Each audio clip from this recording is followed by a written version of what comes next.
কি গো বৌমা, অমিতকে এখনো আসেনি? এত রাত হয়ে গেছে। না, ও তো এখনো আসেনি। ফোন করেছিলে? হ্যাঁ, ফোন করেছিলাম। বলল ওর এক কোন বন্ধুর জন্মদিন আছে, সেই জন্মদিন পার্টিতে রয়েছে, 1-2 ঘন্টার মধ্যে চলে আসবে, এই কথাটা খালি বলল।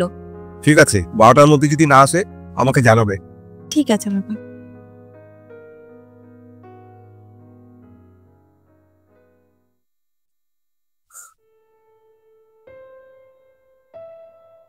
কি রে, তুই এখন বাড়িতে ঢুকলি? না বাবা, আজকে দোকানে আর কি কাজ একটু বেশি ছিল, তাই লেট হয়ে গেল। রাত 1টা বাজে, এত রাতে কিসের কাজ তোর?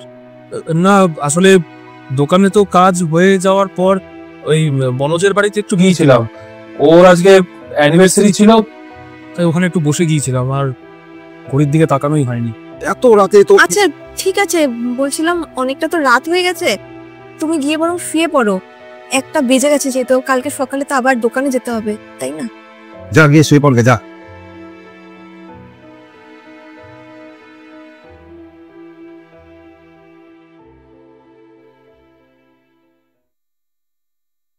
বলছিলাম আপনার খাবার রেডি হয়ে গেছে, আমি কি দিয়ে দেবো? অমিত কখন আসবে? বলতে পারবো না, ওর সাথে তো আজকে ফোনে কথাও হয়নি। ফোন করো ওকে, আর ফোনটা স্পিকারে রাখবে। হ্যাঁ হ্যাঁ, ফোন করো। আচ্ছা ঠিক আছে।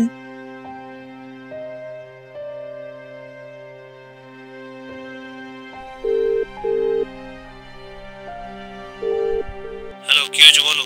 বলছি তুমি কতক্ষণে আসছো? আমি একটু বন্ধুদের সাথে আছি, দেরি হবে, তুমি খেয়ে শুয়ে পড়ো। আচ্ছা,